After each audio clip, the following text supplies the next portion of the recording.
Magandang araw po mga kababayan.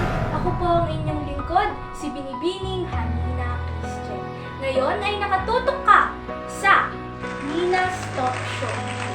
Makakasama natin ang isang binibini na nagtrabaho sa Sri Lanka. Malalaman natin ang kanyang karanasan at mga hamon sa pag-iibang bansa. Magandang araw po, Ginang Janine Gia. Magandang araw, Hanina, Nina. Bago po ang lahat, bakit po kayo nagtrabaho sa partikular na bansa sa Sri Lanka? Okay, that was way back 2008.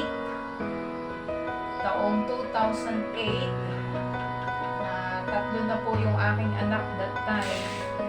Ngayon ay kailangan natin na kumbaga iwan ang pamilya at harapin ang hamon ng panginibang bansa dahil ng pagkakataong iyon ako ay pinadala ng aking company sa South Asia. Una ay sa India, pero after ng ilang buwan na promote po tayo at tayo ay pinadala ng kumpanya sa Sri Lanka para magtayo ng isang office na ang head office nito ay sa Paris, France. So yan po ay outsourcing office na isang branded na apparel business na naka-base sa Paris, France. So dahil sa kagustuhan nila na sila ay makapagtipid sa kanila pong cost ng kanilang operation, so napag-desisyonan ng kumpanya na magtayo ng isang opisina sa Sri Lanka para yung operasyon ng pagmamanufacture o pagpuproduce ng mga branded apparel ay masimula sa South Asia dahil nang mura ang materyales, mura ang cost ng labor, kaya malaki ang magiging katitiran ng kumpanya kung sila ay, ang tawag doon ay outsource, sila ay mag-outsource sa ibang bansa kung saan mura ang materyales at saka yung halaga ng paggawa o cost ng labor na ibinabayad sa mga nagtatrabaho. So, madalit sabi Ginang Janine, ay kaya po kayo pumunta sa Sri Lanka upang maibsan ang kahirapan at kamahalan ng presyo dito sa Pilipinas. Hindi naman actually maibsan ang halaga ng dito sa Pilipinas dahil unang-una ang company ay naka-base, so ang kumpanya ay naka-base sa Paris, France. May kumpanya rin sila dito sa Pilipinas. Pero sinubukan nila na magtayo ng opisina sa South Asia. So bilang isa sa mas mapamura ang mga mas mapamura, mas makasave sa cost ang company. Pero yun ay sa kumpanya. Pero yung sa personal ko, na naging nais ko rin na magkaroon o makatulong sa pamilya, sa aking asawa na magkaroon ng mas malaking kita dahil syempre yun ay abroad. So pagtatrabaho sa ibang bayan, mas malaki syempre ang bayad kumpara dito sa pagtatrabaho dito sa Pilipinas. So isa yung malaking opportunity na aking nag-grab o aking sinamantala para magkaroon din ng mas malaking kita gamit yung aming profesyon. Sa Sri Lanka po kayo nga nagtrabaho. Sa pagtigil niyo po to ng ilang panahon, ano po ang mga kultura na tumatak sa inyong puso? Okay, ang isang kultura ng mga Sri Lankan, taga South Asia na nakakahanga sa kanila ay yung kanilang close family ties. So gaya ng mga Pilipino, ang mga Sri Lankan ay mapagmahal sa kanilang family, kanilang mga magulang, sa kanilang mga anak, sa kanilang mga immediate relative. Bagay na kakikitaan ng pagkakatulad sa ating kultura na ang mga taong ito ay mapagmahal sa kanilang family, sa kanilang pamilya. So yun yung isang bagay na hinanga ko sa kanila. Bagay rin na dahilan kung bakit ginagawa ng mga Sri Lankan yung lahat ng kanilang makakaya para din ma-provide yung lahat ng pangangailangan ng kanilang pamilya. So, sa ibang aspeto ng kultura,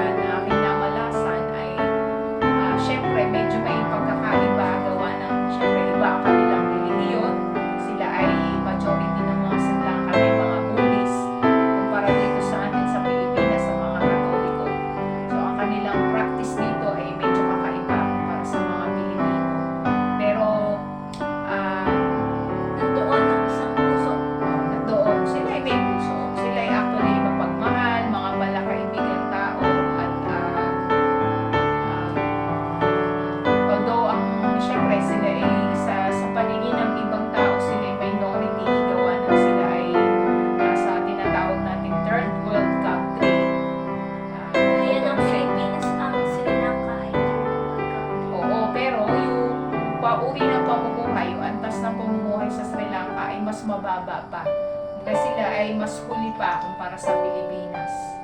So, yun nga, batay sa inyong nasabi, kung may magandang karanasan kayo na natamo sa Sri Lanka, ano naman ang mga hamon o pagsubok na inyong kinaharap bilang isang dating OFW? Okay, so ang unang-una ay syempre yung nasa ibang bayan ka, matututo kang mag-adjust sa ugali ng mga tao. So yun yung isang challenge dahil syempre kahit pa syempre sabihin natin na mapagmahal yan sa mga magulang, iba pa rin ang ugali nila dahil sila ibang lahi. So sila ay, kumbaga sa English, ang tawag natin ay assertive. Sila yung mga may tapang at naninindigan sa kanilang mga prinsipyo. Kaya pagdating sa trabaho, kahit na sabihin na dadating tayo sa pagkakataon na ipaglalaban natin ang ating prinsipyo pagdating sa ethics natin sa ating trabaho, ay talagang masasabi ko na challenge yun sa akin dahil may gusto silang mangyari na hindi ako sang-ayon, kaya nagkaroon kami ng medyo hindi pagkakaunawaan. So yun yung isang challenge. Kasi sila ay ayaw nila sila ay maiko-correct. Yun yung isang bagay, yung kanilang ugali. Ayaw nila na mapupunan yung kanilang mga behavior at ugali. At ang isa pa ay syempre yung pagdating sa kanilang pagkain. So dahil nga iba itong nasyon ng mga pagkain ng Parang mga kayo Sri ay Lankan. na-homesick. Oo. Ang pagkain ng mga Sri Lankan ay maaanghang. So ako hindi ako mahilig sa maaanghang na pagkain. Pero dahil nasanay tayo, so naka-adapt tayo sa ganung setup ng buhay, natuto rin ako kumain ng mga maaanghang. Pero nung una, challenge yun. Kaya yung sa pagkain at saka sa ugali ng tao. Gaya po ng sinasabi kanina sa pinakaunang tanong, bakit nyo piniling pumunta sa ibang bansa o sa Sri Lanka, na dahil kayo may tatlo ng anak, pwede nyo po bang ipaliwanag kung paano ito nakatulong sa inyo, sa inyong sarili at sa inyong pamilya ang inyong pagpunta sa ibang bansa? So matutal, nakatulong siya dahil nagkaroon ng family namin ng ibang way para magkaroon ng kita. Dagdag income. Dagdag, additional income. Dahil syempre, bago yung ating sweldo, i-convert sa peso, malaki na din natulungan. Dahil sa financial.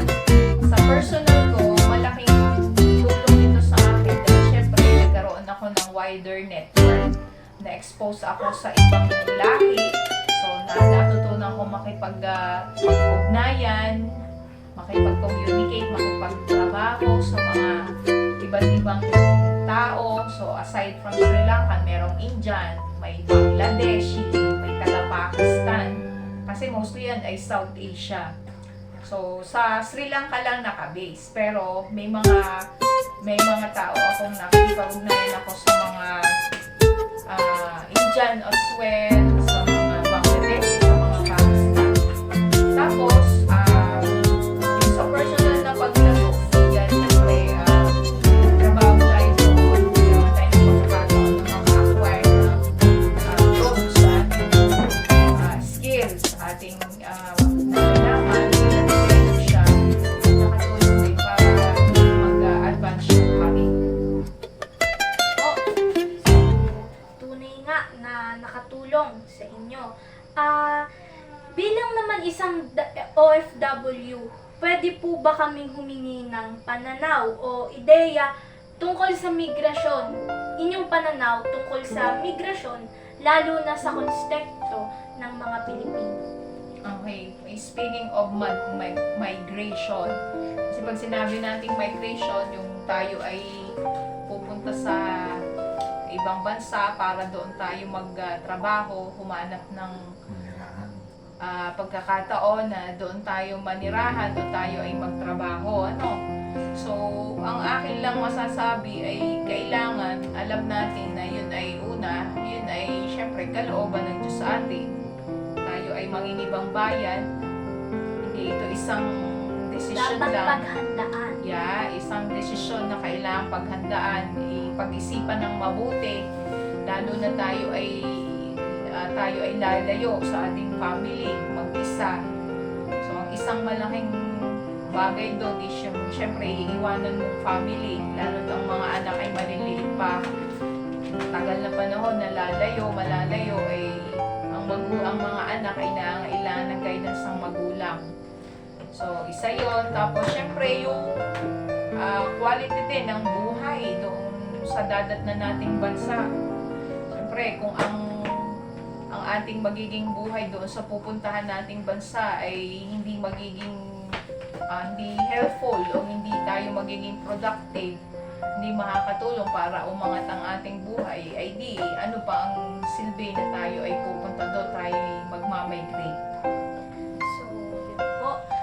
Pinakahuling tanong na po at malapit nang magtapos ang ating talk show. Ano po ang inyong lagi gaya ng aking tinatanong, ano po ang mensahe o aral na maibigay nyo sa kapwa Pilipino nyo na nais mag-ibang bansa? Okay, so kung nais mag-ibang bansa ay una, syempre ay ating pag-isipang mabuti yung ating plano at ating desisyon. So, pinakamahalagang aspeto niyan ay alam natin dapat ang ating purpose o ang ating layunin, at ang purpose o layunin na yan ay syempre ay nakaayon sa kung ano yung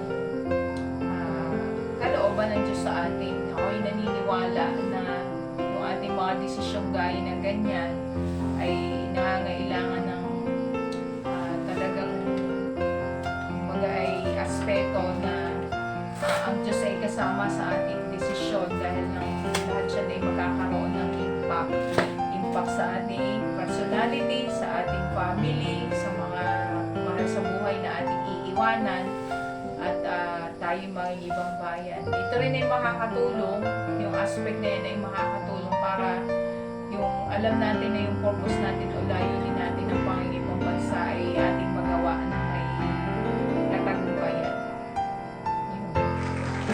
Salamat po sa oras sa pagbabahagi ng inyong mga karanasan. Janine, sana'y marami pa po na ma-inspire na kapwa Pilipino sa inyong mga sinalaysay na pangyayari. Hanggang dito na lamang po muna tayo, mga kababayan. Muli, ako po ang lingkod, si Binibining Manila Christian. Naghahatid ng magandang aral at buhat sa kwento ng OFW. Ito ang Nina sa Talk Show.